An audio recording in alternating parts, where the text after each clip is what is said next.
அழகிய பண்புகள் என்ற இந்த ஜும்மா தொடர் உரையில் அல்லாஹ்வுக்கு இருக்கிற ஏராளமான பண்புகளில் ரஹ்மான் ரஹீம், அளவற்ற அருளாளன், நிகரற்ற அன்புடையவன் என்ற இரண்டு பண்புகளையும் அது குறித்த செய்திகளையும் நம்ம அறிந்து வருகிறோம். அல்லாஹ்வுடைய அளவற்ற அருளை, அவனுடைய சட்டதிட்டங்கள், அவனை பற்றிய கொள்கை பிரகடனங்கள் எல்லாத்துலேயுமே அல்லாஹ்வுடைய அளவற்ற அருள் அடங்கி இருப்பதை நம்ம கடந்த சில வாரங்களாக பார்த்தோம். இந்த உலகத்தில் அல்லாஹ் அளவற்ற அருள் செய்வதை பார்ப்பதை போல மறுமையில் அல்லாஹ் செய்யக்கூடிய அருள் இருக்கிறது, அது இன்னும் எல்லையற்ற அருளாக இருக்கிறது. இந்த உலகத்தில் எவ்வளோ பெரிய அருளை நமக்கு தந்தாலும் சும்மா அற்பமான காலம்தான், சின்ன ஒரு காலத்தில் அதை அனுபவிக்க போகிறோம். ஆனால் மறு உலகத்தை பொறுத்த வரைக்கும் அழியாத ஒரு பெரு வாழ்க்கை அது. அந்த வாழ்க்கையில் அல்லாஹ் செய்யக்கூடிய அருள் இருக்கிறத, அது எவ்வளோ அளவற்ற அருளாக இருக்கிறது என்பதை நபிகள் நாயகம் ஸல்லல்லாஹு அலைஹி வஸல்லம் அவர்கள் அந்த மறுமையில் நடக்கிற நிகழ்வுகளை எல்லாம் எடுத்து காட்டி அல்லாஹ் அருளாளன் என்பதை நமக்கு விளக்கியிருக்கிறார்கள். நபிகள் நாயகம் ஸல்லல்லாஹு அலைஹி வஸல்லம் சொல்கிறார்கள், இன்னீல் ஆலமு ஆகிர் அஹ்லில் ஜன்னதி துஹூலன் அல் ஜன்னா, சொர்க்கவாசிகளில் சொர்க்கத்திற்கு கடைசியாக ஒருத்தன் போவான், அவனை பற்றி நான் அறிந்து வைத்திருக்கிறேன். ரசூல் ஸல்லல்லாஹு அலைஹி வஸல்லம் சொல்கிறாங்க, சொர்க்கத்துக்கு எல்லாரும் போவாங்க, ஒரே நேரத்தில் போயிட மாட்டாங்க. எடுத்தெடுப்பிலே பலர் போவாங்க, குறிப்பிட்ட காலம் தண்டனை அனுபவித்து விட்டு போவார்கள். இப்படி அவங்கவுங்களுடைய தவறுக்கு தகுந்தவாறு எல்லாம் மன்னிக்கவில்லை என்று சொன்னால் அந்த தண்டனையை பெற்ற பிறகு கொஞ்சம் கொஞ்சமாக ஷிஃப்ட் ஆகி கொண்டே இருப்பார்கள். கடைசியில் யாருக்கு நிரந்தர நரகம் என்று இருக்கிறது அவங்க மட்டும் மிஞ்சுவார்கள், மற்றவங்கெல்லாம் சொர்க்கத்துக்கு போயிடுவாங்க. இப்படி கொஞ்சம் கொஞ்சம் பேராக அனுப்புவான்ல அல்லாஹ், அப்படி அனுப்பி கடைசியாக ஒருத்தன் சொர்க்கத்துக்கு போனால் ஒன்றுமே இல்லை வந்துட்டுன்னு அர்த்தம். எந்த ஒரு நல்லறமே இல்லாமல் இருக்கக்கூடிய ஒரு மனிதன் தான் கடைசியாக சொர்க்கத்துக்கு போவான்.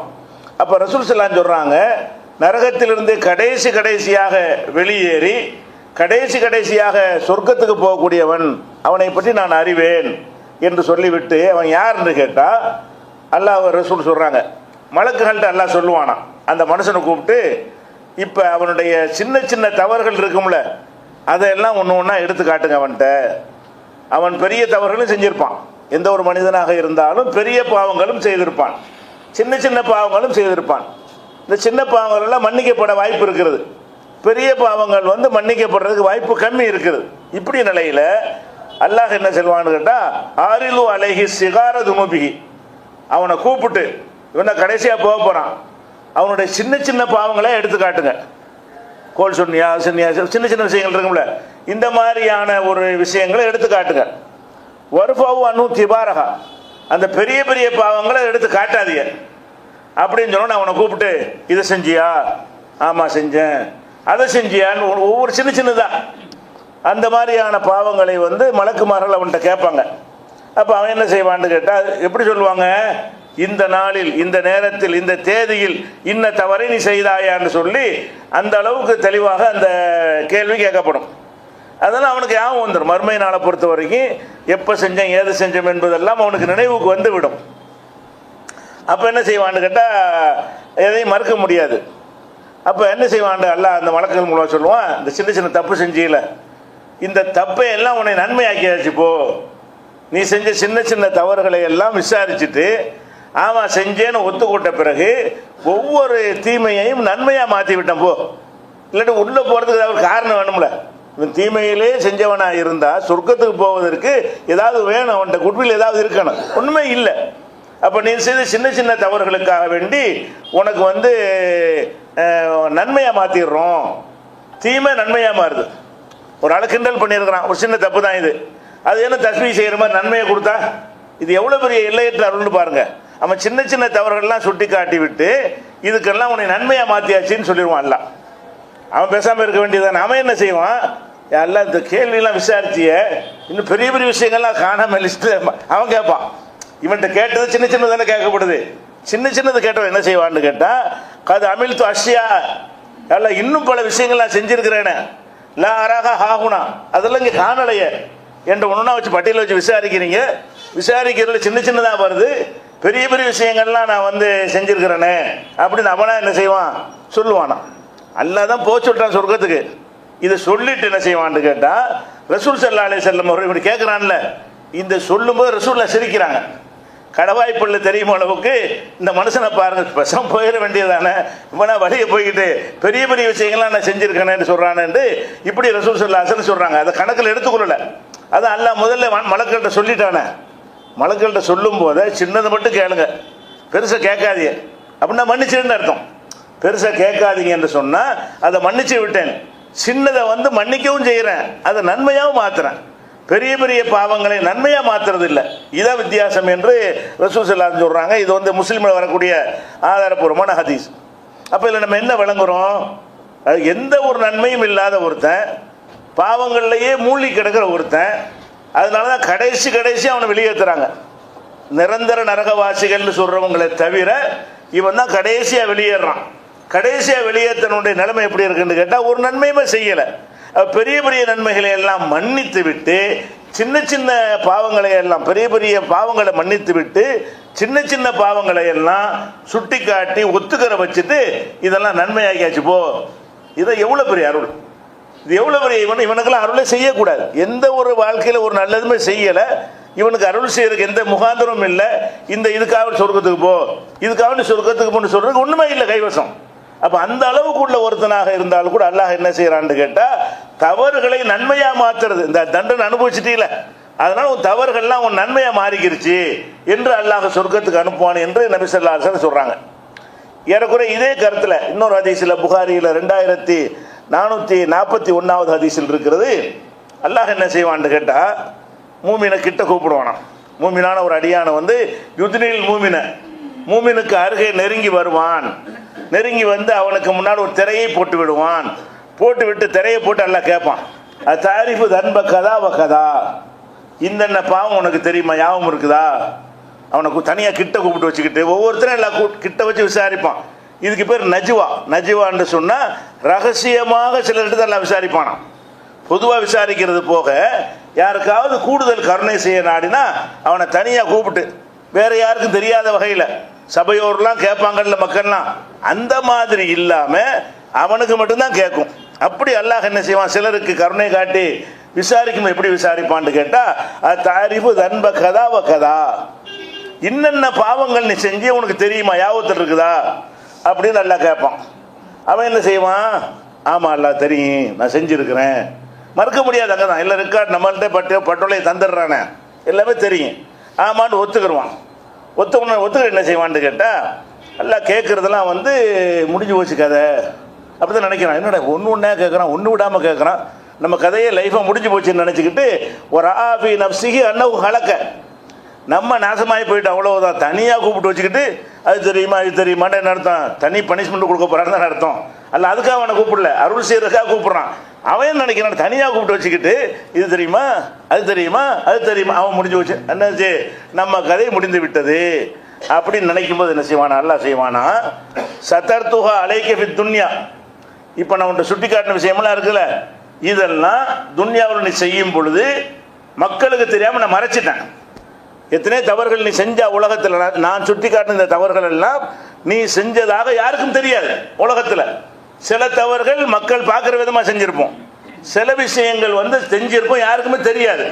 அந்த தெரியாத காரணத்தில் நம்ம நல்லவனாகவே மக்கள் நினைத்து கொண்டிருப்பார்கள். இப்படியான தவறுகள் எல்லாருடைய வாழ்க்கையிலும் இருக்கும். 4 பேருக்கு தெரிகிற மாதிரி தப்பு செய்தவர்களும் இருப்பார்கள். அல்லாஹ் வந்து அந்த மாதிரி தப்புகளை ஓப்பனாக விசாரிச்ச மாதிரிலாம் தெரியும்ல, எல்லாருக்கும் தெரிஞ்ச விஷயமா இருந்தால் சபையில் வச்சு விசாரிக்கலாம். அல்லாவுக்கு மட்டும் தெரிஞ்ச விஷயம், அவனுக்கு தெரிஞ்ச விஷயம், மக்களுக்கு மறைக்கப்பட்ட பாவங்கள், அதுதான் கூப்பிட்டு அல்லாஹ் கேட்குறான். தனியாக கூப்பிட்டு மக்கள்கிட்ட வச்சு விசாரிக்க மாட்டேன். இப்போ இது செஞ்சியா, ஆமாம், ஏன்னா அவனுக்கு தெரியும், அல்லாஹ்வுக்கு தெரியும். உலகத்தில் யாரும் அதுக்கு சாட்சி கிடையாது. அல்லாஹ் துன்யாவில் வாழும்போது அதை மறைச்சிட்டான். அப்படியான பாவங்களை தான் இப்போ சுட்டி காட்டுறான். அல்லாஹ் சுட்டி காட்டி கேட்குறான், இப்போ இந்த மாதிரி செஞ்சியா, ஆமாம். அப்போ என்ன செய்வான்டா, முடிஞ்சு போச்சுன்னு நினைக்கும் பொழுது அல்லாஹ் சொல்கிறான், சதர்துஹா அலைக ஃபித் துன்யா, நீ துன்யாவில் அதை செய்யும்போது யாருக்கும் தெரியாமல் நான் மறைச்சிட்டேன். நீ செஞ்சால் மற்ற பாவங்கள்லாம் உலகத்துக்கு தெரிஞ்சிச்சு. இந்த நான் இப்போ எடுத்து காட்டின பாவங்கள் எல்லாம் உனக்கு எனக்கு தான் தெரியும், யாருக்கு தெரியாமல் மறைச்சிட்டேன். வா ஆனால் அகபீர் லக்கல் யௌம, உனக்கு இன்றைக்கு மன்னித்து விட்டேன். அதனால உனக்கு எனக்கு தானே தெரியும், யாருக்கும் தெரியாதுல்ல, மன்னிச்சிடப்போ, இதை போய் சபையில் சொல்லி உன்னை அசிங்கப்படுத்த நான் விரும்பலை அப்படின்னு சொல்லிட்டு நன்மைகள் லிஸ்ட்டை கையில் கொடுத்துருவான்ல, இதை கொடுக்க மாட்டான். எதை? பொய்யூத்தா கிதாபு ஹசனாத்தி, இவன் செஞ்ச நல்லறங்கள் இருக்கும்ல, இதை கொடுத்து போ, கொடுத்து கொடு என்று அல்லாஹ் அனுப்பிவிடுவான். அப்போ ஒரு மனிதன் பெரிய பாவங்களை செய்திருக்கிறான், இது எல்லாருக்கும் செய்யல, யாருக்கு அல்லாஹ் அந்த கருணை செய்யறான்னு தெரியல, அந்த மாதிரி கருணை எதிர்பார்த்து துவா செய்ய வேண்டும். ஒவ்வொருத்தரும் அப்படி செய்வான்னு அர்த்தம் கிடையாது. சில ஆட்களுக்கு அந்த நஜிவான்னு சில ஆட்கள் என்ன செய்வான், ரகசியமாக கூப்பிட்டு உலகத்தில் யாருடைய தவறுகள் எல்லாம் மறைத்து விட்டானோ அப்படியானவர்களில் யாருக்கு கருணை செய்ய நாடுகிறானோ அனைவருக்கும் இப்படி செய்வான்னு அர்த்தம் கிடையாது. யாருக்கு அல்லாஹ் தன்னுடைய அளப்பரிய கருணையை நாடுகிறானோ அவனை அழைத்து என்ன செய்வான்னு கேட்டா, இன்னென்ன தவறு நீ செஞ்சா எனக்கு உனக்கு தான் தெரியும், துன்யாவிலே மறைச்சிட்டேன், இங்கேயும் மறைச்சிட்டேன், இந்த மக்களுக்கும் தெரியாது, ஒருத்தருக்கும் தெரியாது, ஓடு சொர்க்கத்துக்கு போய் என்று போய் யோகுத்தா கிதாபு ஹசனாத்திகி, அவனுடைய நன்மையின் ஏடுகளை கொடுத்து அல்லாஹ் அவனை சொர்க்கத்துக்கு அனுப்பிவிடுவான். இதில் என்ன விளங்குது? அல்லாஹுடைய எல்லையற்ற உலகத்துக்கு தெரியாம செஞ்ச அந்த தவறை மன்னிக்கும் போது கூட தெரிய வச்சுட்டு மன்னிக்கலாம்ல. இவனை பாருங்கள், உங்களுக்கெல்லாம் தெரியாம ஒரு தவறை செஞ்சான், எனக்கு தெரியும் அப்படி அம்பலப்படுத்திட்டு கூட மன்னிச்சிட்டேன்னு சொல்லலாம். அல்லாஹ் இந்த துன்யாவில் எப்படி அல்லாஹ் தெரியாமல் மறைச்சானோ அதே மாதிரி தனியாக கூப்பிட்டு இப்போ இருக்கிறது கோடானு கோடி மக்கள் மத்தியில் உனக்கு சொல்ல மாட்டேன், அந்த மக்கள் எல்லாம் நீ இந்த தவறு செஞ்சதாக அறியவில்லை, இந்த தவறு நீ செஞ்சது அவர்கள் யாருக்கும் தெரியாது, இந்த தவறுகளை நீ செய்திருக்க மாட்டாய் என்று அவங்களாம் நினைத்து கொண்டிருக்கிறார்கள். அந்த மக்கள் மத்தியில் வைத்து உன்னை நான் அம்பலப்படுத்தலை. அப்போ ரெட்ட கருணை இது. மன்னிச்சு சொர்க்கத்துக்கு அனுப்புறது ஒரு கருணை, அந்த அவனை பற்றி இருந்த மக்கள் இருப்பாங்களா, அவனை அறிந்த மக்கள், அவங்க மத்தியில் போட்டு உடைச்சா எப்படி இருக்காம, நம்ம இப்படி நல்ல மேசம் போட்டு இருந்தோம் எல்லாம் தெரிஞ்சு போச்சேன்னா அது எவ்வளோ பெரிய பாதிப்பாக இருக்கு. அது கூட வரக்கூடாது என்று அல்லாஹ் அவனுக்கு கருணை செய்கிறான். அப்போ எல்லையற்ற கருணை இப்படி செய்யக்கூடியவனாக இருக்கிறதுனால இந்த மாதிரி கருணை அல்லாட்ட கேட்கணும். எல்லாம் நீ நஜுவாவில் ரகசியமாக கூப்பிட்டு சிலருக்கு அருள் செய்வாயே, அப்படி என்னை மீறி ஏதாவது நடந்திருக்குமே, ஆனால் அந்த மாதிரி கூட்டத்தில் என்னை ஆக்கி வைத்து விடு என்று சொல்லி நம்ம அல்லாஹ்விடத்தில் பிரார்த்தனை செய்தால் அந்த வாய்ப்பு அல்லாஹ் தருவான் இன்ஷா அல்லாஹ். அடுத்ததாக இன்னொரு ஹதீஸ், மறுமையில் நடக்கிற சம்பவத்தை பாருங்க. இது புகாரில் 6560வது ஹதீஸ். இதில் என்ன வருதுன்னு கேட்டால், சொர்க்கவாசிகள்லாம் சொர்க்கத்துக்கு போயிடுவாங்க, எடுப்பில் உள்ளது, நரகவாசி நரகத்துக்கு போயிடுவாங்க. ஆனால் நரகத்துக்கு போனவங்க மாற்றி மாற்றி வருவாங்க. அப்புறமேலு எடுப்பில் நீ எல்லாம் சொர்க்கம், நீ எல்லாம் நரகம்னு எல்லாம் சொல்லிடுவான். சொர்க்கம்னு சொன்னவன் சொர்க்கத்தை ரிவர்ஸ் ஆகி வரமாட்டான், சொர்க்கத்துக்கு போனவன் தான். நரகத்துக்கு போனவர்களில் சேஞ்ச் ஆகிட்டே இருக்கும். நரகத்துக்கு போனவர்கள் 6 மாதம் தண்டனை ஓடு, 1 வருஷம் தண்டனை வெளியேறு, 10 வருஷம் தண்டனை வெளியேறு, 1000 வருஷம் தண்டனை வெளியேறுன்னு சொல்லி அவங்களுக்கு அல்லாஹ் என்ன மாதிரி தீர்ப்பளித்திருக்கிறானோ அதற்கு ஏற்ப வெளியேறி கொண்டே இருப்பார்கள். அப்போ ரசூல் ஸல்லல்லாஹு அலைஹி வஸல்லம் சொல்கிறாங்க, இதா தகல அஹ்லுல் ஜன்னத்தி அல் ஜன்னா வ அஹ்லுன் நாரி அன்னார், நரகவாசிகள் நரகத்திலையும் சொர்க்கவாசிகள் சொர்க்கத்திலையும் போன உடனே அல்லாஹ் என்ன செய்வான்னு கேட்டால், உள்ள அனுப்பியாச்சுல, ரொம்ப நாள் உள்ளே போட மாட்டானா, உள்ள நரகத்துக்கு போன்னு சொல்லிவிட்டு மலக்குமாரனை கூப்பிடுவானா, நீங்கள் நரகத்துக்கு போயிருக்காங்கல்ல, அங்கே போய் யாருடைய உள்ளத்தில் ஒரு கடுகு அளவுக்கு ஈமான் இருக்குதோ எல்லாத்தையும் வெளியேற்றிருங்க. அவன் தான் தீர்ப்பளிக்கிறான், உள்ள தீர்ப்பளித்து நரகம்னு தீர்ப்பு அழிச்சு விட்டுறான். அழித்து விட்டு அங்கே கிடக்கட்டும் என்று பார்க்காம மலக்குகளை பார்த்து யாருடைய உள்ளத்தில் கருதலின் மின் ஈமான்ல ஒரு கடுகு அளவு, ஈமான்கிற பெரிய உள்ளம் பூரா நிறைஞ்சு இருக்க வேண்டும், அப்படிப்பட்டதுக்கு பதிலாக ஒரு கடுகு அல்லாஹ்வுக்கு மார்க் போடுவான். நமக்கு மதிக்க தெரியாது. அல்லாஹ் ஈமானுக்கு என்ன செய்வான், இது உழவு ஈமான் இவ்வளவு ஈமான் மார்க் போடுவான். அப்போ கடுகளவு ஈமான் யாருக்கு இருக்கிறதோ அவங்கள எல்லாம் வெளியேற்றிருங்க அப்படி சொல்லுவான். சொன்னவொன்னு அவங்க ஒரு கறிக்கட்டையாக கொஞ்ச நேரத்தில் முடிஞ்சு போச்சு கதை, கறிக்கட்டையாகிடுவாங்க. அந்த கண்ணு ஆகி அவர்களை வெளியேற்றி கொண்டு வருவார்கள். வந்த உடனே நஹ்ருல் ஹயாத், ஜீவநதி, ஹயாத்னா உயிர், ஜீவநதின்னு சொல்லி அங்கே ஒரு நீரை எல்லாம் உருவாக்கி வைத்திருக்கிறான். அதை ஊற்றினோன்னு அப்படி பளிச்சுன்னு பழையபடி என்ன செய்வாங்க, பிரைட் ஆகிடுவாங்க. அடுப்பு கறி மாதிரி இருந்தவர்கள் இந்த நஹ்ருல் ஹயாத்தை ஊற்றினோன்னு பிரைட் ஆகி விடுவார்கள். அதுக்கப்புறம் அவர்களை எப்படி மழை பெய்த உடனே காஞ்சி கிடந்த பகுதி திடீர்னு பசுமையாக முளைத்து சிலிர்த்து கொண்டு நிற்கிறதோ அந்த மாதிரி இவர்கள் மாறி விடுவார்கள். இப்படி அல்லாஹ் என்ன செய்யறான்னா நரகத்துக்கு அனுப்பி விட்டுட்டு கடுகளவு வெளியேற்று, ஈமானம் இல்லாத கிடக்கட்டும், கடுகளவு ஈமான் யாருக்கு இருக்கிறதோ அவர்களெல்லாம் வெளியேற்றிருங்க நரகத்திலிருந்து என்று அல்லாஹ் சொல்வான்ங்கிறது இந்த புகாரில் உள்ள இந்த ஹதீஸில் இருக்கிறது. அதே மாதிரி இன்னொரு ஹதீஸில் இதே சம்பவம் தான் 6571 புகாரியில். இதில் ரசூலுல்லாஹ் சொல்கிறாங்க, முதல் சொன்ன மாதிரியே நரகத்தில் கடைசியாக வெளியேறி கடைசியாக சொர்க்கத்துக்கு போவான்ல அவனை பற்றி எனக்கு தெரியும் அப்படின்னு சொல்லிட்டு அவன் யாருன்னு கேட்டால் நரகத்திலிருந்து தவழ்ந்து கொண்டே வருவான். வந்தோன்னு அல்லாஹ் என்ன செய்வான்னா, சொர்க்கத்துக்கு போ, உன் டைம் முடிஞ்சது சொர்க்கத்துக்கு போன்னு சொல்லி அல்லாஹ் அவனை அனுப்புவான். அவன் என்ன செய்வான்னு கேட்டால் சொர்க்கத்துக்கு போவானா, போனால் சொர்க்கத்தை எட்டி பார்ப்பான், உள்ள இடமே இருக்காது. அப்படி அவனுக்கு தோற்றம் தெரியாது, அப்படி இருக்காது. அந்த சொர்க்கம்ங்கிறது வானம் பூமியை விட பெருசு ஒருத்தருக்கு. இவனுக்கு எல்லாம் வேணும்னு என்ன செய்வான்னு கேட்டால் இவனுக்கு சின்னதாக காட்டுவானா. சொர்க்கத்துக்கு போகணுன்னு என்ன ஃபுல் ஹவுஸ்ஃபுல்லாக இருக்குதே, எப்படி நான் போகிறது அப்படின்னு போய் எட்டி பார்ப்பானா ஹவுஸ்ஃபுல்லாக தெரியுமா. உண்மையில் ஹவுஸ்ஃபுல் இல்லது. இவனுக்கு அப்படி தெரிகிற மாதிரி ஹையலுன்னு சொல்லுது. இவனுக்கு அப்படி தெரிகிற மாதிரி பொய் தோற்றத்தை எல்லாம் ஏற்படுத்துவான். போய் எட்டி பார்த்துட்டு எல்லாம் சொர்க்கத்துக்கு போச்சுட்டு இடமே இல்லையே, எல்லாம் ஃபுல்லாக கிடக்குறாங்களே அப்படின்னு வந்து எல்லாட்ட வந்து முறையிடுவான். நீ மறுபடியும் போ, இப்போ போ அப்படிமா. போயிட்டு வந்து மறுபடியும் வந்து ஃபுல்லாக தான் இருக்குது, போக முடியலை, எங்கே இடமே இல்லையே, எல்லாம் நிறைஞ்சு கிடக்குறாங்களேன்னு சொல்கிற அளவுக்கு அப்படி ஒரு தோற்றத்தை, ஒரு மாய தோற்றத்தை எல்லாம் ஏற்படுத்துவான். போய் ஹையொரு இலை அன்னகமலா, நிறைந்து கிடப்பதை போன்றவனுக்கு ஒரு பொய் தோற்றம் ஏற்படும் அப்படின்ன உடனே ரெண்டாவது தடவை சொல்லுவான். அப்போ என்ன செய்வான்னு கேட்டால், சரி இப்போ போ, இப்போ வந்து நிறைஞ்சு இருக்காது, அந்த இப்போ உனக்கு துன்யா இருக்குல்ல, துன்யாவும் துன்யா போன்ற 10 மடங்கு இருக்கு, உள்ளே போ, உள்ளே போனீங்கன்னா நீ இடம் இல்லைங்கிற, ஒரு ஆளுக்கு இடம் இல்லைங்கிற, உனக்கு இப்போ நீ சொர்க்கத்துக்கு போ, அங்கே என்ன கிடைக்கும், துன்யாவுடைய அந்த துன்யா அவ்வளோ பெருசு, இவ்வளோ பெரிய துன்யாவும் இது போன்ற அசரத்து அம்சாலிகா, இது போன்ற ஒரு 10 மடங்கு இருக்குது, அவ்வளோ பெருமாண்டமான உள்ள இடம் இருக்குடா, நீ என்ன நிறைஞ்சு போச்சுங்கிறப்போ அப்படின்னோன்னு அப்போ தான் தெரியுமா, பெருசாக தெரியும். மறுபடி போனோன்னே அல்லாஹ் என்ன கொடுக்கும்போது அவனுடைய முக்கியத்துவத்தை விளங்குறதுக்கு அப்படி செய்கிறான். இல்லாட்டி போகும்போது அப்படி அனுப்பி விட்டுருக்கலாம், நெருக்கமாக இருக்குது இடம் இல்லைன்னு சொல்லி நான் நினச்சா எதுவும் செய்வேன்னு காட்டுறதுக்காக வேண்டி அந்த இடத்துலையும் அல்லாஹ் வந்து அருள் செய்கிறான் என்று ரசூல் ஸல்லல்லாஹு அலைஹி வஸல்லம் சொல்கிறாங்க. இதை சொன்னவன் அவன் என்ன செய்வான்னு கேட்டால், தஸ்கர் மின்னி, யாரெல்லாம் என்னை கேலி பண்ணுறியா, என்னை கடைசியாக இறக்கப்பட்டு சொர்க்கத்துக்கு அனுப்புகிற, உனக்கு துன்யாவும் இருக்குது, துன்யா போல 10 மடங்கு இருக்குன்னா கிண்டல் பண்ணுறியான்னு அவன் கேட்குறான். என்ன ஏற்கனவே கிண்டல் தானே பண்ணியிருக்கிறான், அவனை எட்டி பார்க்குறான், நிறைஞ்சிருக்குங்கிறான், மறுபடியும் போகிறான், நிறைஞ்சிருக்குங்கும் போது அல்லாஹ் அவனோட விளையாடுறான்னு தெரியுது. அவன் என்ன செய்யறான், அது தஸ்கர் மின்னி, யாரெல்லாம் என்னை வந்து நீ கிண்டல் பண்ணுறியா, நான் செஞ்சதுக்கு இப்படிலாம் கிடைக்க முடியாத அப்படின்னு சொல்லி அவனை ஆச்சரியப்பட்டு கேட்பானான். இதை சொல்லிட்டு அன்தல் மலிக், நீ ராஜாவாக இருக்க, நீ மன்னராக இருக்கிற, நீ போய் என்னை கிண்டல் பண்ணலாமா? அப்போ இந்த சொன்னது நெசம்னு அவன் நினைக்கல. எது, இந்த துன்யா அளவுக்கும் இந்த துன்யா போல 10 மடங்கு நமக்கு தரப்போறாங்கிறது அவனுக்கு நம்ப முடியல. நம்ம செஞ்ச பார்த்து சொர்க்கத்தில் ஓரத்தில் ஒட்டிக்கிட்டாலே போதும், சொர்க்கத்தினுடைய வாசலில் உட்காந்தாலே போதும்ன்ற அவன் நினைக்கிறான். அவ்வளோ செஞ்சுருக்கிறான் அவன். அதனால கடைசியாக வர்றான். அப்போ கடைசியாக வர்றவனுக்கு மும்பூட்டு எடுத்துக்கன்னு சொன்னவன நம்ப முடியலை. எப்படி நீ கேலி பண்ணுற என்னைய அப்படின்னு சொல்லிட்டு அல்லாஹ்வும் சிரிப்பான் அது கேட்டவனை. இதை சொல்லி ரசூலுல்லாஹ் சொல்கிறாங்க, ரசூலுல்லாஹி ஸல்லல்லாஹு அலைஹி வஸல்லம் ஹத்தா பதத்து நவாஜிதுகு, இதை சொல்லும் போது ரசூலுல்லாஹ்வுடைய கடவாய்ப்பொருள் தெரியும் அளவுக்கு சிரித்தார்கள். இதை மக்களுக்கு சொல்லும் போது இவன் கேட்குறான்ல, நீ ரப்புல் ஆலமீனா இருந்துட்டு என்னை கிண்டல் பண்ணுறியாலான்றவுன அதை சொல்லும்போது ரசூலுல்லாஹ்வுக்கு சிரிப்பு வந்துடுது. அப்போ அந்த மாதிரியான ஒரு நிலைமை ஏற்படும் சொல்லிட்டு அதை ரசூலுல்லாஹ் கடைசியாக சொல்கிறாங்க, தாக்க அதுனா அகலில் ஜன்னத்தி மன்சிலா, சொர்க்கவாசிகளில் கடைசி தரத்தில் உள்ளவன் இவன் தான்.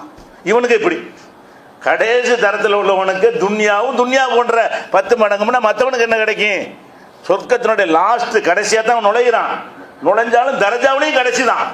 அதை விட கூட செஞ்சவங்களும் கூடுதலான அந்தஸ்தான கொடுக்கணும். இவனை விட நல்லதில் கூட செஞ்சுருந்தாங்கன்னு சொன்னால் கூடுதலாக கொடுத்துருப்பான். அப்போ இவனுக்கு கடைசியான மார்க் எடுத்தவனுக்கு எல்லா பாவத்தையும் செஞ்சு தண்டனை அனுபவித்து வெளியே வரும்போது என்ன கொடுக்குறான்னு கேட்டால், இந்த துன்யாவை போன்ற 10 மடங்கு சொர்க்கத்தை நீ எடுத்துக்கொள் என்று அல்லாஹ் கொடுப்பான் என்று சொல்லி தான் கடைசிங்கிறாங்க. இதையும் நம்ம பார்க்குறோம். அதே மாதிரி என்ன செய்வான்னு கேட்டால் அல்லாஹ் எப்படியெல்லாம் கருணை செய்கிறான்னு பாருங்க. நரகவாசின்னு சொல்லி போடுறான், சொல்லிட்டு அதோட பேசாமல் வேலையை பார்த்துட்டு போயிட்டு இருக்கலாம்.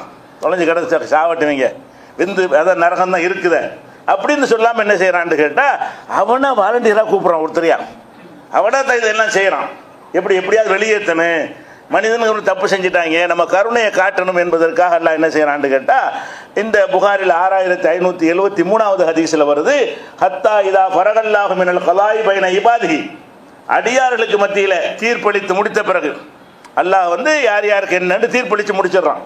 முடிச்சுட்டு வராத யுகுரிஜ மினன்னாரி மண் அராத யுகுரிஜ, நரகத்திலிருந்து யாரையெல்லாம் வெளியேற்ற விரும்புகிறானோ அவர்களை எல்லாம் வெளியேற்றணும்னு ஒரு நினைக்குவான். திடீர்னு உள்ளே அனுப்பி விட்டுவிட்டு சரி போதும் இவங்களை வெளியேற்றிடுவோம் அப்படின்னு சொல்லும்போது அது எப்படி வெளியேற்றுறான்னு கேட்டால் மலக்குமார்கள்ட்ட சொல்கிறான், மன்கான யஷ்ஹது அல்லா இலாஹ இல்லல்லாஹ், அல்லாஹ்வை தவிர வணக்கத்துக்குரியவன் யாரும் இல்லைன்னு யார் உறுதியாக நம்பினார்களோ அவர்களை எல்லாம் வெளியேற்றுங்க. வேற ஒரு அமலும் இருக்காது. அமல்கள் இருந்தால் தான் அவன் நேரடியாக போயிருப்பானே. இவன்கிட்ட என்ன மட்டும் இருக்கேன், அமல்கள் இருக்காது, பாவச்சுமைகளும் இருக்கும். அது நரகத்துக்கு அதனால போய் விடுகிறான். வெளியேற்றுமா என்ன செய்யறான்னு கேட்டால் நன்மை மூட்டை இருக்கான்னு பார்க்கல. என்ன பார்க்குறான், லா இலாஹ இல்லல்லாஹ் கரெக்டாக நம்புனானா, ஷிர்க் வைக்காமல் இருந்தானா, என்னுடைய இடத்துல வேற யாரையும் வைக்காமல் இருந்தானா, அதாவது தௌஹீதுங்கிற லா இலாஹ இல்லல்லாஹ்ங்கிறது அல்லாஹ்வை தவிர வணக்கத்திற்குரியவன் யாரும் இல்லை அப்படிங்கிற நம்பிக்கை உள்ளத்தில் இருந்து வேற வேற தப்பு செஞ்சா பரவாயில்லை அவங்களெல்லாம் வெளியேற்று என்று மலக்குமார்கள்ட்ட அல்லாஹ் சொல்லுவான். அவங்க வந்து என்ன செய்வாங்கன்னு கேட்டால் சஜிதாவுடைய அடையாளம் இருக்கிற நெத்தியில் அது மாத்திரம் என்ன செய்யாதுன்னு கேட்டால் நரகம் தீண்டாதான். ரசூலுல்லாஹ் சொல்கிறாங்க, நரகத்தில் எரிஞ்சா கூட கரிஞ்சு போனா கூட அந்த சஜிதாவின் அடையாளம் மட்டும் என்ன செய்யாது, நெருப்பு தீண்டாது. அப்போ தொழுது இருப்பான்ல, அந்த அடையாளத்தை வைத்து என்ன செய்வாங்கன்னு கேட்டால் மலக்குமார்கள் எல்லாம் போய் அவனை எல்லாம் அந்த தௌஹீதுல இருந்திருப்பான்ல, லா இலாஹ இல்லல்லாஹ்வுல கரெக்டாக இருந்திருப்பான்ல, அவனை எல்லாம் வெளியேற்றி விடுவார்கள். வெளியேற்றினவுன அதே ரசூலுல்லாஹ் சொல்கிறாங்க, ஹர்ரமல்லாஹு அலன்னாரி அன் தஅக்குல மின் இப்னி ஆதம் அஸர சுஜூத், ஆதமுடைய மகனுடைய சஜிதாவுடைய அடையாளத்தை நெருப்புக்கு நரகத்திற்கு எல்லாம் ஹராமாக்கி விட்டான். அதனால அந்த அவங்க அடுப்பு கறி மாதிரி இருந்தாலும் இது மட்டும் பிரைட்டாக இருக்கும். ஆளே கறிக்கட்டையாக இருப்பாங்க நெருப்புல கிடந்து, இந்த நெத்தியில் உள்ள சஜிதா அடையாளம் மட்டும் என்ன செய்யும், வெளிச்சமாக தெரியுமா, பளிச்சு அடையாளம் பார்த்து கூட்டிடுவாங்க. மலக்குமாரெல்லாம் அழைத்து கொண்டு வெளியேற்றி விடுவார்கள். அதுக்கப்புறம் இந்த ஜீவ நதி இந்த ஹதீஸில் வருதுல்ல, மாவுல் ஹயாத், அதில் போட்டு அவர்களை குளிப்பாட்டி அவங்க வெளிச்சமானோன்னு வந்துடுவாங்கன்னு வருது. இப்படி வந்த உடனே கடைசியாக வந்து ஒரு ஆள் மிச்சமாக இருப்பான். இப்படி ஒருத்தரையாக வெளியேற்றிட்டு வந்துடுவாங்க. மார்க்கு போட்டு போட்டு என்ன செய்வாங்க, நரகத்திலேருந்து வெளியேற்றிடுவாங்க.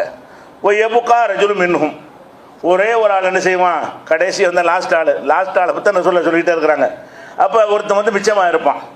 அவன் மிச்சமாக இருக்கிற எப்படி இருப்பான்னு கேட்டால் முக்குபிலுன் பி வஜிஹி அலன்னார், இவன் அல்லாஹ் என்ன செஞ்சிருப்பான்னா கடைசி ஆளை வந்து நரகத்தில் அடித்தட்டில் இருப்பான்ல, கொஞ்சம் கொஞ்சமாக மேலே எடுத்தால நரகத்துடைய வாசலில் நிப்பாட்டி இதை பார்த்துக்கிட்டே இரு போ, நரகத்தில் வெளியேற்ற மாட்டேங்கிறான். நரகத்தில் எல்லாத்தையும் அனுபவித்து முடிச்சுட்டு தூக்கி சொர்க்கத்துக்கு போடாமல் அவனை கொஞ்சம் கொஞ்சமாக அதில் பாதாளத்தின் மேலே தூக்கிட்டு வந்து நரகத்துடைய வாசலில் வச்சு இதை பார்த்துக்கிட்டே இரு. அதுவே வேதனையாக இருக்கும் அவனுக்கு, நரகத்தையே பார்த்துட்டு தான் இருக்கணும்.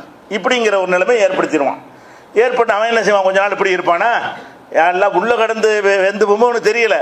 இப்போ வெளியே வந்து நரகத்தை பார்க்கும் பொழுது எல்லாம் அந்த வெப்பம் அந்த சூடு எனக்கு தாங்க முடியலை அப்படின்னு சொல்லிட்டு என்ன செய்வான்னு கேட்டால் என்னுடைய முகத்தை இந்த வேற பக்கம் திருப்பி வச்சிரு, இப்படி பார்க்குற மாதிரி ஆக்கி வச்சுக்கிறீங்கள, என்னை இப்படி பார்க்குற மாதிரி ஆப்போசிட்டில் பார்க்குற மாதிரி செய் அப்படின்னு சொல்லுவானா. இப்படியே கேட்டுகிட்டே இருப்பான். அப்போ அல்லாஹ் என்ன செய்வான்னு கேட்டால் சரி செய்கிறேன், இந்த பக்கம் இருக்கிற மூஞ்ச சொர்க்கத்து பக்கம் திருப்பிடுறேன், அதுக்கு பிறகு எதுவும் கேட்கக்கூடாது, அவ்வளவுதான். இப்போ நரகத்தின் பக்கம் பார்த்துக்கிட்டு இருக்கிற இந்த வெப்பமெல்லாம் மூஞ்சில் அடிக்குதுங்கிறீங்கள, இந்த பக்கம் தான் அந்த தென்றல்லாம் உனக்கு அடிக்கும்ல, கண்ணுக்கு கவர்ச்சியாக இருக்கும்ல, கண்ணுக்கு குளிர்ச்சியாக இருக்குமா இல்லையா, அதனால இந்த பக்கம் திருப்பிடுறேன். ஆனால் எனக்கு உறுதிமொழி கொடுக்கணும், என்னது, திருப்பின பிறகு வேற எதுவும் கேட்கக்கூடாது அப்படின்னு நல்லா அவன்கிட்ட போய் அக்ரிமெண்ட் போடுவான்.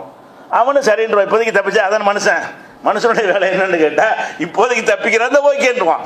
அப்புறம் என்ன செய்வான், விஷயத்தை மீண்ட பிறகு அதெல்லாம் கிடையாதுன்னு சொல்லிடுவான். இது மனிதனுடைய சுபாவம் அப்படி இருக்கிறது. அப்போ லா அசாலுக்கு கயிறு, உன்னுடைய கண்ணியத்தின் மீது ஆணையாக வேற எதுவும் கேட்க மாட்டேன் சத்தியம் பண்ணி அல்லாட்ட சொல்லும்போது என்ன செய்யறான்னு கேட்டால் ஓ இஸ்ஸத்திக்க, உன்னுடைய கண்ணியத்தின் மீது ஆணை, இந்த பக்கம் திருப்பிட்டேன்னு சொன்னால் அதான் அதில் நான் திருப்தி அடைஞ்சிடுவேன், வேற ஒன்றும் கேட்க மாட்டேங்கிறான். அல்லாஹ் என்ன செய்வான்னா அவனை இந்த மாதிரி சொர்க்கத்தை பார்க்குற மாதிரி ஆக்கிடுவான். அவன் கொஞ்ச நாள் இப்படி இருப்பான். அப்புறம் அல்லாட்ட என்ன செய்வான், எல்லா தூரத்திலிருந்து பார்க்குறேன், கொஞ்சம் கிட்ட போய் பார்க்குற மாதிரி செய்ய, கர்ரிபுனி இலல் ஜன்னா, சொர்க்கத்துக்கு கிட்ட கொண்டே வை, தூரமாக பார்க்குறது நல்லா இல்லை, சொர்க்கத்துக்கு அருகில் என்னை பார்க்குற மாதிரி செய்ய. ஏன்டா எவ்வளோ உறுதிமொழி கொடுத்த, எவ்வளோ சத்தியம் பண்ணின, வேற எதுவும் கேட்க மாட்டேன்னு சொன்னீங்க, நல்லா கேட்பான். கேட்டு என்ன செய்வான், சரி சொர்க்கத்துக்கு கிட்ட கொண்டு நிப்பாட்டிடுறேன், அதுக்கு பிறகு கேட்கக்கூடாது. இவன் கேட்பான்னு அல்லாவுக்கு தெரியும். அவன்கிட்ட உறுதிமொழி வாங்கும் பொழுது இப்படித்தான் மனிதன் படைக்கப்பட்டிருப்பான், இவன் கேட்பான், நம்ம அனுப்புன்னு அவனுக்கு தெரியும். இருந்தால் அல்லாஹ் என்ன செய்யறான், தன்னுடைய கருணையை வல்லமையை காட்டுவதற்காக வேண்டி இப்படி ஸ்டெப் பை ஸ்டெப்பாக கொடுக்குறான். அதை என்ன செய்யறான்னு கேட்டால் இனிமேல் வந்து மீறக்கூடாது, இப்போ சொல்கிற உறுதியாக நிற்கணும். சரி நான் கேட்க மாட்டேன் அப்படின்னோடனே என்ன செய்வான்னா பாபுல் ஜன்னா, வாசல் சொர்க்கத்தினுடைய வாசலில் கொண்டே நிப்பாட்டிடுவான்.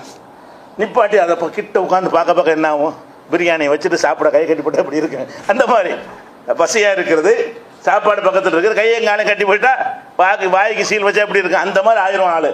இது இப்படி இருந்துக்கிட்டு எவ்வளோ நாளைக்கு இருக்கிறது, யாரில் உள்ளே என்ன அனுப்பிடும், வாசலில் நிற்கிறேன், கொஞ்சம் உள்ள சொர்க்கத்தை உள்ளே அனுப்பிடுன்னு கேட்பான். அப்போ எல்லாம் என்ன செய்வான், எத்தனை சத்தியம் பண்ணினேன், என் ஆதமுடைய மகனை இப்படி என்ன மோசடி பண்ணுற, பொய் சொல்லிக்கிட்டு இருக்கிற அப்படின்னா இல்லை இதெல்லாம் நடக்கும். அப்போ அவன் என்ன செய்வான்டா, யாரெல்லாம் எதுக்கு நான் கேட்குறேன்னு கேட்டால், உன்னுடைய படைப்புகளில் ஆக துர்பாக்கியசாலி நான் ஆகக்கூடாதுல்ல. என்னை வந்து இப்போ எல்லாரும் உள்ளே இருக்கிறாங்க, நான் வாசல் உட்காந்து பார்க்குறேன்னா நான் தான் உள்ளதில் துர்பாக்கியசாலி ஆகக்கூடாது இல்லையா, உன்னுடைய கருணையை நான் எதிர்பார்க்குறேன் அப்படின்னு சொன்னோன்னு அல்லாஹ் என்ன செய்வான்னு கேட்டால், புலா எசால் எது இதையே கேட்டுட்டு இருப்பான். ஹத்தா எழுக அல்லாஹ் என்ன சொல்லி கேட்டது சிரிச்சிருவானா. இவன் கேட்டவுடனே அல்லாஹுக்கு சிரிப்பு வந்துடும். ஏன் வாசலில் நிற்க சொல்லிட்டான், உள்ளே போகிறேங்கிறான். ஏன்டா உள்ளே போகிறேங்கிற, உன்னுடைய அருளை விட்டு அப்புறப்பட்டவனாக நான் இருக்கக்கூடாது, உன் அருளுக்கு உரியவனாக நான் இருக்க வேண்டும், அதை ஆசைப்படுறேன் உடனே அல்லாஹே சிரிச்சிட்டால் என்ன அர்த்தம், எல்லாத்தையும் ஃபினிஷ் பண்ணிட்டான்னு அர்த்தம். எப்போ அல்லாஹ் சிரித்து விட்டானோ இவனுடைய வாசல் கருணை திறந்து விட்டது. அப்போ என்ன செய்வான், சரி உள்ளே போ, உள்ளே போய் நீ விரும்பினதெல்லாம் ஆசைப்படு, என்னவெல்லாம் உனக்கு இருக்கோ எல்லாத்தையும் ஆசைப்படணுன்னு ஒன்று ஒன்றா ஆசைப்படுவானா, எல்லாம் கிடைச்சிக்கிட்டே இருக்கும். அப்புறம் ஒன்றுமே இருக்காது. ஆசைப்படுறதுக்கு எல்லாம் வந்துட்டு மறுநாள் ஆசைப்படுவீங்க, வீடு வேணும், கார் வேணும், பங்களா வேணும், வாங்கியாச்சு, சரி 10 கார் வேணும், 1000 ஒரு கணக்கு வரும்ல, எல்லாம் ஒரு முடிவு இருக்குல்ல. ஒரு எல்லைக்கு மேலே வந்தவுடனே ஒன்றுமே ஆசைப்பட ஒன்றுமே இல்லை. அல்ல திருப்பி தமன்னம்மா இன்னும் ஆசைப்படுறா, இன்னும் ஆசைப்படு, உனக்கு என்னென்ன வேணுமோ எல்லாத்தையும் ஆசைப்படு. ஏன்னா ஆசைப்பட்டதெல்லாம் கிடைக்கும். சொர்க்கத்தினுடைய தன்மை என்னன்னு கேட்டால், உலகம் பீஹா மா தஸ்தஹில் அன்புசு, நப்சு விரும்புறதெல்லாம் கிடைக்கும்னு எல்லாம் சொல்லிவிட்டான். அதனால நீ ஆசைப்பட்டதால கிடைச்சி போயிடும். அப்படின்னால அண்ணா என்ன செய்யறான்னா ஆசைப்பட்டுன்னு சொல்கிறான்.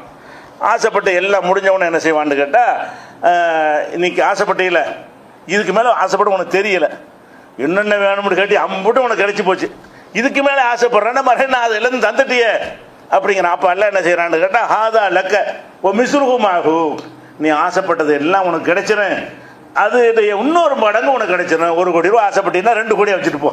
உதாரணத்துக்கு 10 பங்களா ஆசைப்பட்டீங்கன்னா 20 பங்களா வச்சுட்டு போ. அப்போ நீ எதை ஆசைப்பட்டாயோ அது போன்ற இன்னொரு மடங்கும் உனக்கு தருவேன் என்று அல்லாஹ் சொல்லுவான். இவன் தான் கடைசியாக சொர்க்கத்துக்கு போகிறவன். இது கடைசி தரஜா. கடைசி தரஜா என்னன்னு கேட்டால், அவனுக்கு ஆசைப்பட்டதை எல்லாம் கொடுக்குறான் கடைசியாக. அதுவும் உடனே தூக்கி போடல, அங்கே அந்த வாசலில் வச்சு, அப்புறம் இங்கிட்டு திரும்ப வச்சு, அப்புறம் கிட்டத்தில் கொண்டு வச்சு, அப்புறமேல கடைசி என்ன செய்யறான், அல்லாஹ் வந்து அவனை சொர்க்கத்துக்கு அனுப்புறானே. இதெல்லாம் எந்த விளங்குதுன்னு கேட்டால், அவன் கருணை செய்யவே நாடுகிறான். அல்லாஹ் என்ன செய்யறான், மக்களுக்கு வந்து மனிதர்கள் தப்பு செஞ்சிடறாங்க, நம்ம இறைவன்கிறத காட்டுவதற்கு தண்டிக்கவும் செஞ்சிடறோம். இருந்தாலும் அந்த தண்டிக்கிறதை விட எது மிஞ்ச பார்க்குது, கருணை ரஹமத்து மிஞ்சுது. இல்லாட்டி கடந்துட்டு போன்னு சொல்லிடலாம், என்ன செஞ்சிருவான் அவன், கடந்துட்டு போன்னு சொல்லலாம்ல. அதை விட மிஞ்சின கருணை என்னன்னு கேட்டால், புகாரில் 7439 ஹதீஸில் இருக்கிறது. அப்போ என்ன செய்வான்னு கேட்டால், சில மக்கள்லாம் சொர்க்கவாசிகள் போயிடுவாங்க. தீர்ப்பளிக்கிற வரைக்கும் நப்சி நப்சி தான். தீர்ப்பளிக்கிற வரைக்கும் என்னை காப்பாற்றுமாங்க எல்லாருமே. நமக்கு தீர்ப்பு அளிச்சுட்டான்னு வைங்க சொர்க்கத்துக்கு, அப்பாடா தேறிட்டோம் அப்படின்னு ஒன்று தான் எல்லாம் இந்த சகோதரர்கள்லாம் நிற்கிறாங்களே அவங்கள அப்போ தான் கேட்பானா. எப்போ கேட்பான், நப்சி நபிமார்கள் வரைக்கும் நப்சி தான்.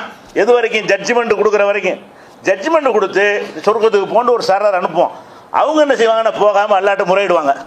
எல்லாம் இந்த மாதிரி சில ஆளுக்கு உள்ளே கிடக்குறாங்க, நரகத்துக்கு அனுப்பிட்ட, எங்களோட தொழுதுகிட்டு இருந்தாங்க, எங்களோட சேர்ந்து எல்லா காரியமும் செஞ்சாங்க, நோன்பு வச்சாங்க, நல்லறங்கள்லாம் செஞ்சாங்கன்னொடனே, அப்படியா, அப்போ ஒன்று செய்யுங்க, யாருடைய உள்ளத்தில் ஒரு தீனார் தங்க காசு அளவுக்கு ஈமான் இருக்கிறதோ எல்லாத்தையும் வெளியேற்றிடுவாங்க.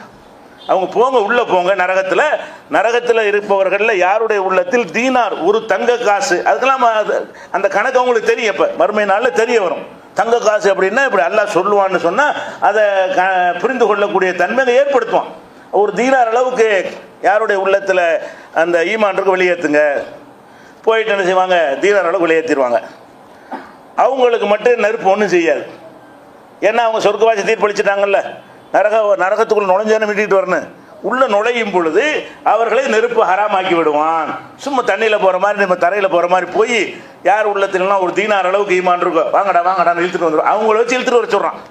அவங்க சொர்க்கத்திற்கு போனவர்கள் மூலமாக நரகவாசிகளை வெளியேற்ற சொல்கிறான். அதுக்கப்புறம் என்ன செய்வாங்கன்ற மறுபடியும் வருவாங்க. வந்தவொடனே இல்லை இன்னும் கொஞ்சம் கிடக்குறாங்க, தீனார் அளவுக்கு இல்லை, இருந்தாலும் கொஞ்சம் இருக்குது, இன்னொன்னே அரை தீனார் இருந்தாலும் கூட்டிகிட்டு வாப்போ.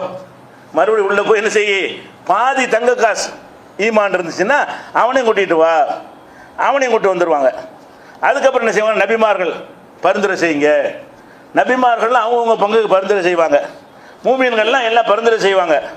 மலக்குமார்கள்ட்ட சொல்லுவான், அவன் சொன்னதை பரிந்துரைன்ற நம்ம இஷ்டத்தில் கிடையாது. அவனை ஒரு முடிவு எடுத்துக்கிட்டு பரிந்துரை செய்யுமா. இவ்வளோ கேட்டோன்னு போய் அனுப்பி விட்ருவான். அல்லாஹ் கூப்பிட்டு என்ன செய்வான், உன் கூட்டாளிக்கு பரிந்துரை பண்ணுப்பான்னு கேட்பான். அவன் கொடுக்க முடிவு எடுத்து விட்டு பரிந்துரை செஞ்சதுனால கொடுத்தா உங்களுக்கு ஒரு மரியாதை இருக்கும். அது தர அல்ல ஆசைப்படுறான். வேறு நீங்கள் கேட்டதுக்கு அவனும் தரலாமே.